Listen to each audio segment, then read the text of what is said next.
So kaya ako nakapag-video ngayon kasi meron akong gustong i-share sa inyo na kwento, isang journey kung saan nanganak yung aking hipag. So ayan. So ito kasi gusto ko siyang ibigay na gift kasi ito yung wala ako dati eh. Ito nga yung birth story niya. Ito yung journey sa panganganak niya. So bago yan, gusto ko munang i-share sa inyo kung bakit ako yung napasama sa kanya sa panganganak niya.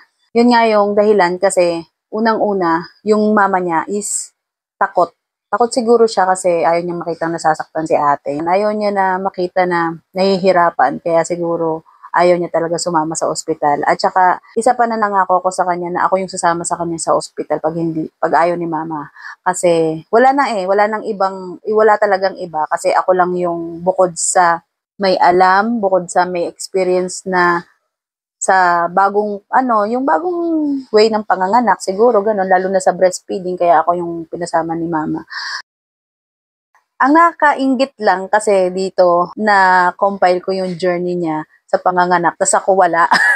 Yun yung sabi ko sa kanya, sabi ko nga sa kanya sa video na, buti ka pa nga, meron kang bidyong ganito. Ako nga wala eh. I-share ko naman sa inyo yung birth story ko kasi yung birth story ko kasi meron din kasi kayo mapupulot doon na learnings. Kasi basta ang dami kasi talagang nangyari sa akin bago ako manganak, bago ako sa pagbubuntis ko pa lang. So yun, gusto ko i-share sa inyo yun, pero siguro next time.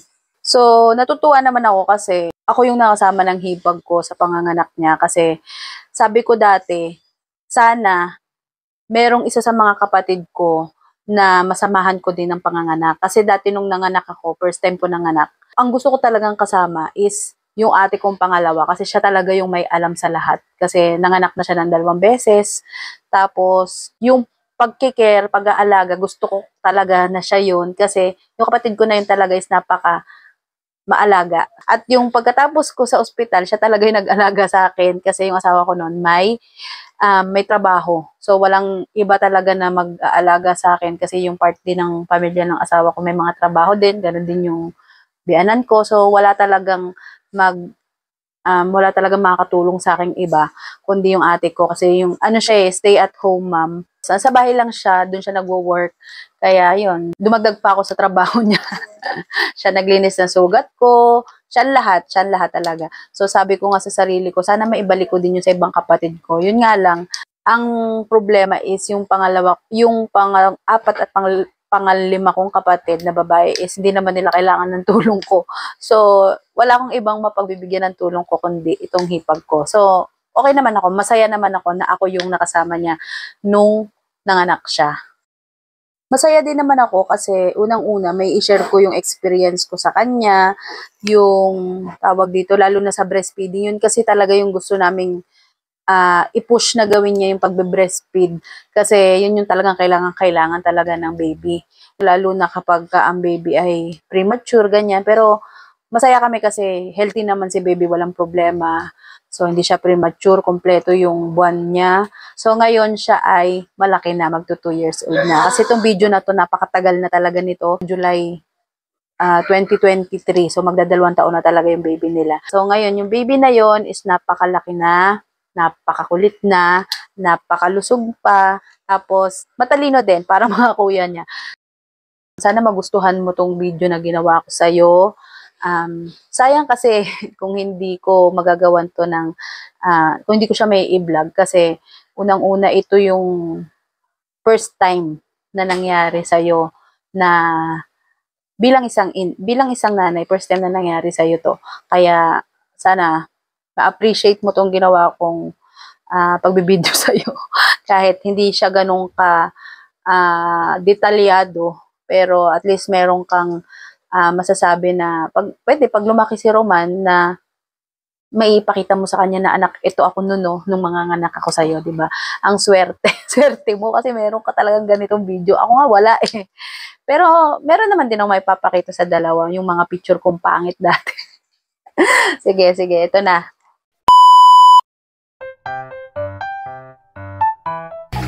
So guys, nag-aayos ako ng gamit namin. Kasi dadating kasi kaming baby. So ngayon, ako yung sasama sa hipag ko sa ospital kasi yung biyanan ko is takot siya. So, ako yung sasama tsaka yung boyfriend nung hipag ko.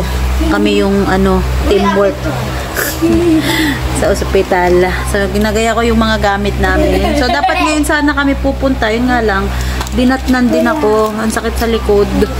At saka umuulan pa, bumabagyo pa. Kaya nag-aayos na ako ng gamit para bukas. Alis na lang kami. Ito kinakabahan ako kasi lang yun naman ang feeling ng mga mother. Alala ko ng buntis tuloy ako at saka mga anak ako. Dami-dami kong ang dami-dami kong naaalala pag ganyan. Ngayong gabi kasi, usap ko yung hipag ko. Sabi niya kasi, ito silang check up kanina kasi nga yung baby niya hindi pa bumababa. So, nagpa-check up siya kanina. Ang sabi ay, wala pa nga, hindi pa bumababa yung baby. So, ang tagal niya na nagpe-primrose. Alam niyo yung primrose? Yung kapag ka, kailangan ng pababain yung baby, kailangan ng butasan yung cervix ba, para para manganak na. Ang problema, hindi pa bumababa yung yung baby. Kaya, pinagpe-primrose siya.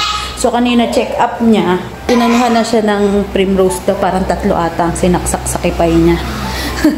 So, yun, parang nagkaroon ng konting sa cervix, para mga 1 cm. Tapos ngayon, ang update niya sa akin, kanina daw pagising niya, para may dumugo, para may lumabas sa kanyang dugo na malapot.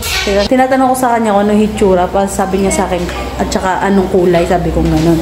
Sabi niya brown, tapos malapot. Sabi ko, ay, shit, sabi ko, baka may magli-labor ka na niyan. Ayun, kaya ito, hindi ko iniisip ko kung aalis na kami ngayong gabi, pero parang sabi ko, may kasama naman siya dun sa bahay, so baka bukas na lang kami ng umaga.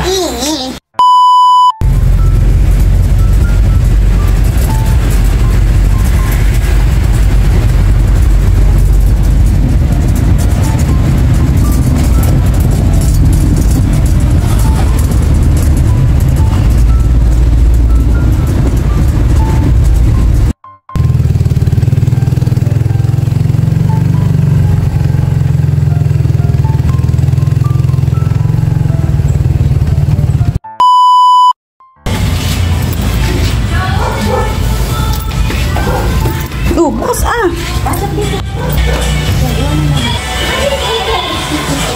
Buntis!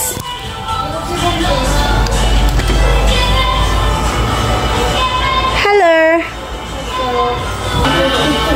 Junior! Si JR is coming to town. Hindi naman. Kasi na kami sa Taguig. Lalabas na si Junior. Ay, Junior, si JR pala.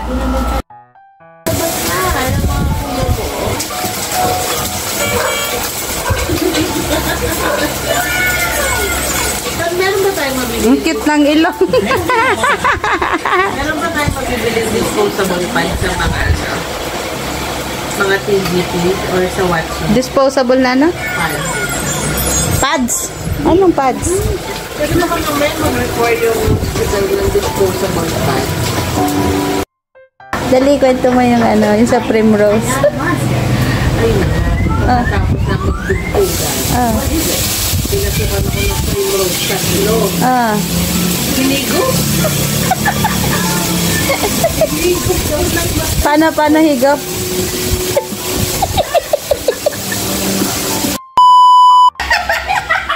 Yung panty niya, wala nang garter parang pinilit na lang lumano. Parang pinilit na lang pagkasahin. Parang pinilit ka na lang pagkasahin. Baka mamaya nakalive ka, ha? Nakakatawa yung panty mo. Hindi kasi ng napkin ako. Parang ako maluwag lang. Wala nang garter Kawawa na nag-ibuntis. Kawawa naman yung nanay. Nahihirapan na siya. Ilang minutes na? 5 minutes na. Terba ng sakit ng puso niya. Oh, may baby ka. Kuha ka ng baby ah.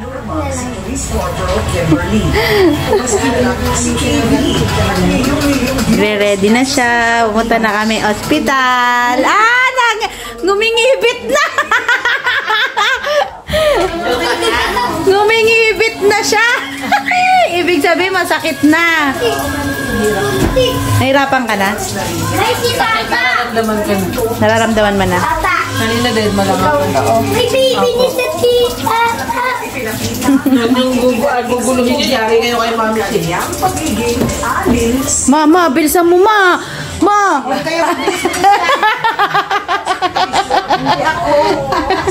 Mamsi ako naman manood Mamaya, nakaluhod na yan dun sa pinto si mama. Mamsi, anong ginagawa mo, Mamsi? Mag-ayos sa mga damit. Galing ni Buntis di pa rin ready. Talaga naman. Sinabi ng pagka sumakit na, hihilahin na lang Nga, patingin ang mukha kung umingibit pa. Mag-duster ka na. Di ba ngayon natin sa inagat mo na yan? Pagbabayaran mo na ang lahat ng hirap at pasakit ko sa'yo. Teka lang na, videohan ko pa yung ano ni baby Kung pera pa si Mami, ha? Oy, kiss niyo na si tata. Gina, G.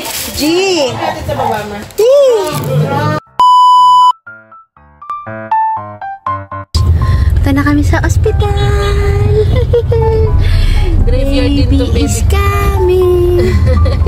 Anong baby mo? Boy. Graveyard siya. Graveyard siya. Panggabi din talaga siya nagkulit. Sa rainy days, no? Mana sa akin gusto lagi umuulan. Kala ko talaga to magiging ka-birthday ni Pai kahapon. Oh, birthday niya, diba? Birthday Masarap nung handal Pansit. Tempo. Pansit tsaka yung kawali. Yung kawali. Ang sarap nga. Sarap handa.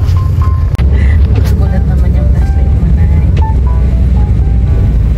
Hello, madlang people. Mabuhay. Saka ka pa lang yung local Mini, miss you. Mini, miss you. Miss you na naman siya. Sabi birthday. Maano siya, may love na. Yan, ganyan-ganyan ka lang.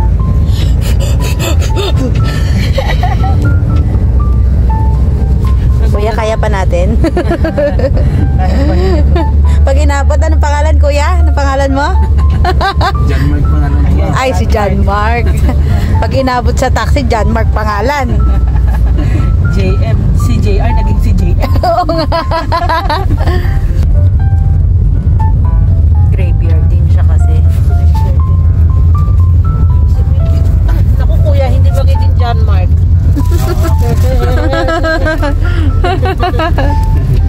Mataas yung legs.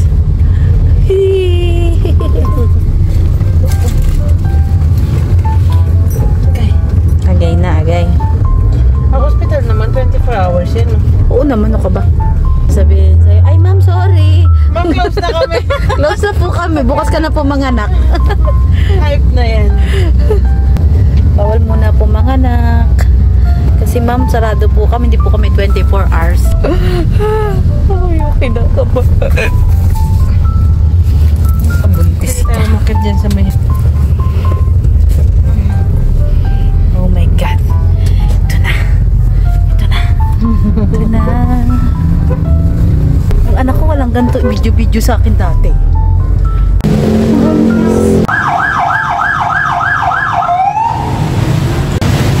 Kasi dito na kami sa Mandaluyong City Medical. Nanay of the day. Kasi buntis, oh.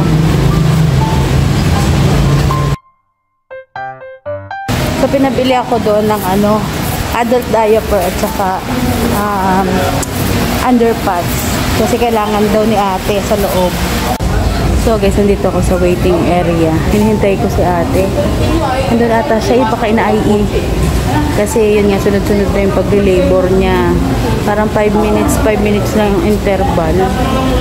Kasi kaninang umaga, na umuudlot-udlot, 30 minutes, ganon.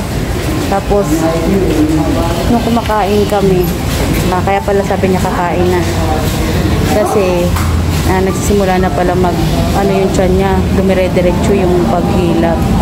Dire-diretso na kami dito.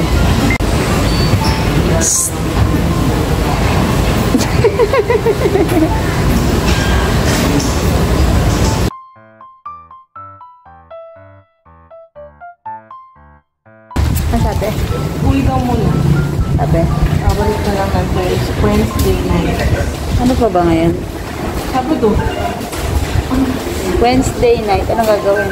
Check up ulit. Kung wala pang masakit o hindi pa pumasok yung panabigan ko ng Wednesday. Pero anytime na yung contractions ko is 1 to 2 minutes. Kaya ko nang bumalik.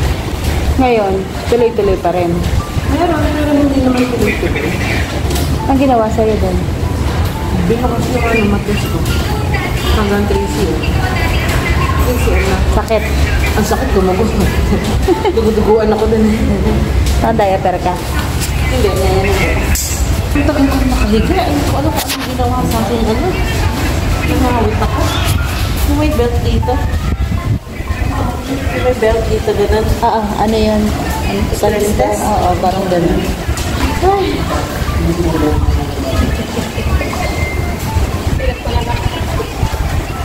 Pag ang hilab daw 1 to 2 minutes, pabalik na dito. Kahit di pa mag-Wednesday. Hindi pa mag-Wednesday. Kasi 3 cm pa lang. Nag-admit sila 6.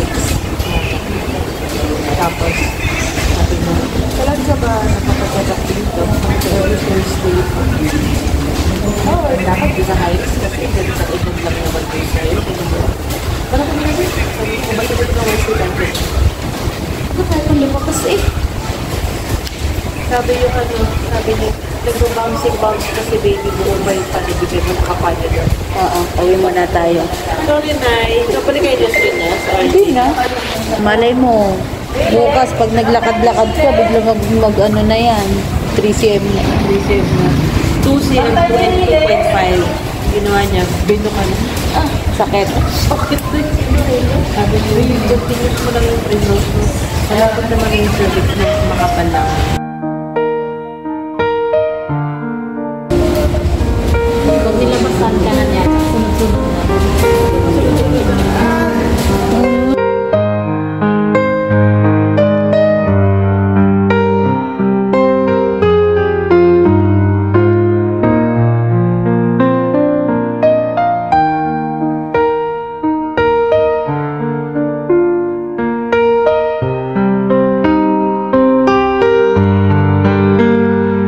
Reklamo si Buntis. Wala daw siya magandang kuha sa mga picture na sinesend ko. Sabi ko sa kanya, artista ka ba? Hindi ka naman artista. Ba't ka nagmamaganda? At least may ano ka, remembrance. Ay, ang pangit ko pala nung nagle-labor ako. Kaya nga.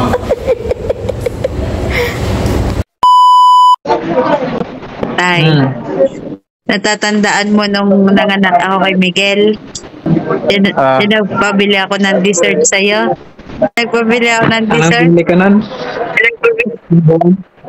Mang Juan.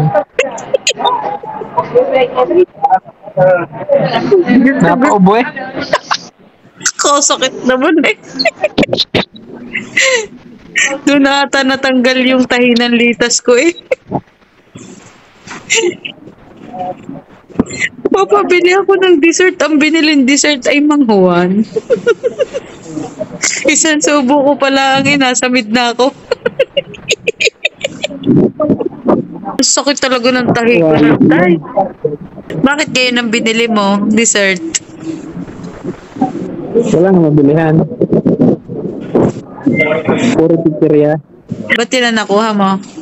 Yun ang sabi ng ano ko eh. Sarili ko. Ngayon ipapasa ko na kay ate yun. Sakit na sa puwerta.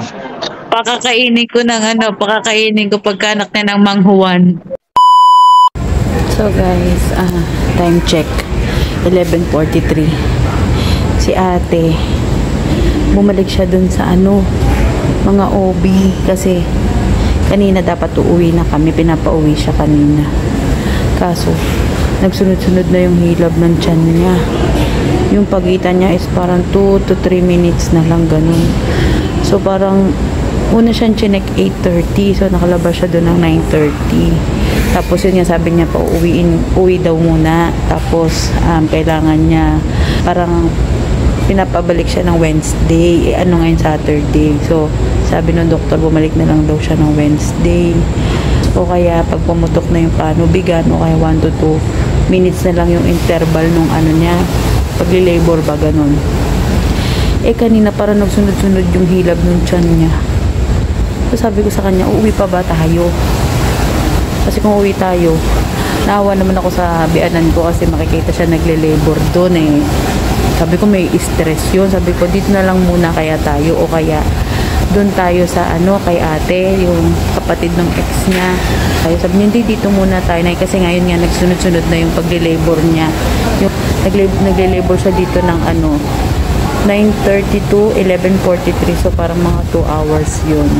So tapos ito na, hindi na nawawala yung sakit, yung pain, kaya sabi niya magpa-IE muna daw siya uli. Umalik siya doon, magpapa-IE siya ngayon. So yun, naghihintay ako dito sa ano waiting area kung anong update niya. So dito siya sa room na to. Ayan, ayan, nandyan siya.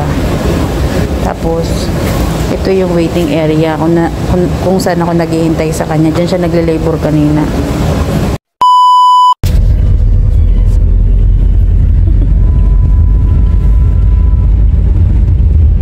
Kaya pa, girl? Sakit na. Uwi muna kami. Iyak talaga ako nito mamaya sa bahay. Iyak tawa talaga. Ngiwi.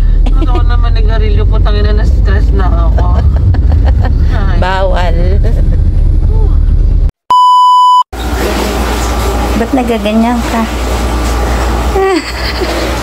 Tatao. Naano ka ni kuya, ah.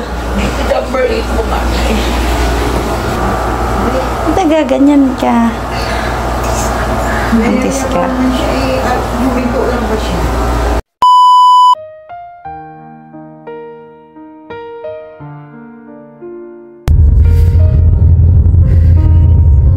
Balik na ulit kami ospital. Anong oras na? 3:50.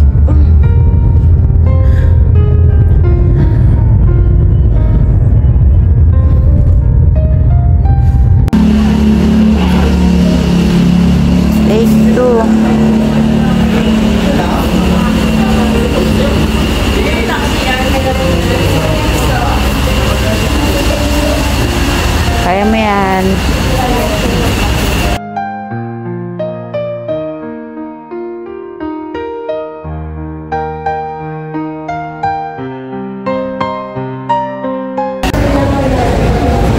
As of 11:57.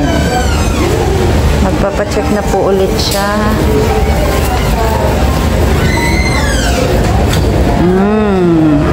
Yung last na nagpa-check siya ay 4. Tapos labor ulit siya. Ayun, 12, mag-12 na. Ilang oras na nag-labor. Titignan natin kung may progress.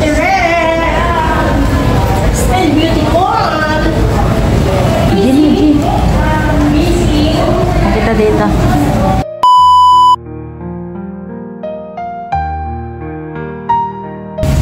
Bili muna ulit kami. Hindi pa rin bumababa si baby. So, yun. Doon na muna kami sa bahay. Hanggang pumutok na siguro yung panubigan niya. Lakad-lakad ba? Tsaka para mas bumaba na rin siya. Kasi pag nakaupo din na, hindi nakakaano. Lakad-lakad siya.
nagalit kami.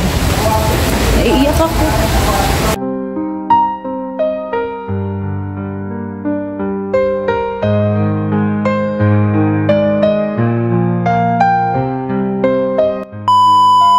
Kinukuha na yung gamit ng baby. Excited na ako. Lord, thank you. Nagbintay na kami ng update kay ate at kay baby. Pero ang huling update sa akin is si ate daw tinatahi na. Kasi na-CS siya. Kasi si baby nakapupo niya sa loob. Pag dating niya dyan, pag akyat na, siguro mga saglit lang. Ayun, kinuha na yung damit ni baby kanina. Kasi niya daw si baby naka-oxygen. Tapos, check mamaya yung sugar niya. Yun yung huling balita ko sa mag-ina.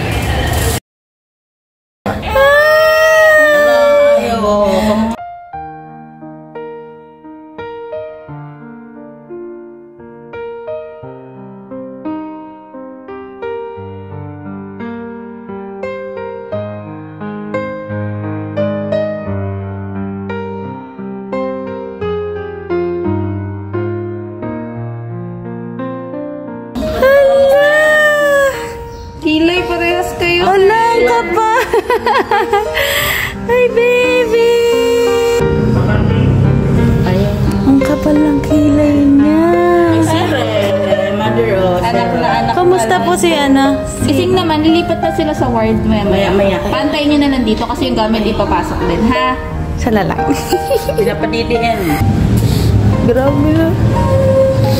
Nakita ko si baby. Nalala ko si ate kagabi. Hirap na hirap. Tapos nung nakita ko si baby, nakakatuwa.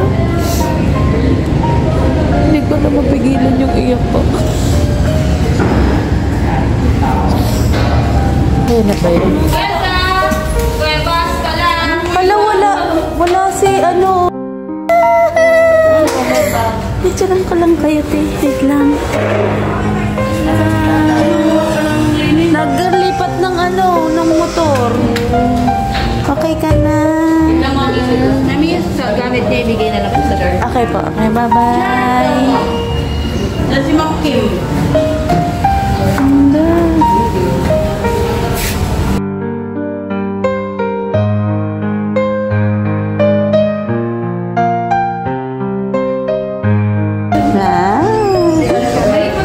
Rihanna.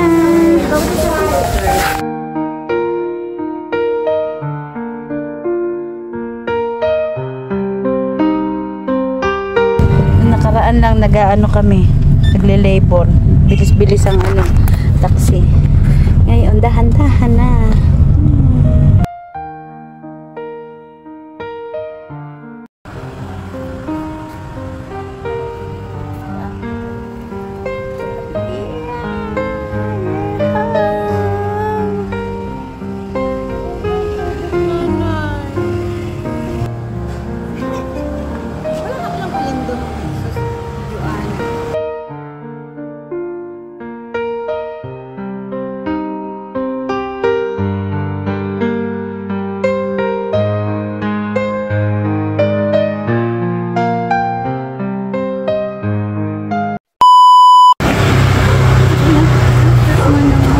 Kala mo alalayan ka niyan. Wala ko yung nabigyan.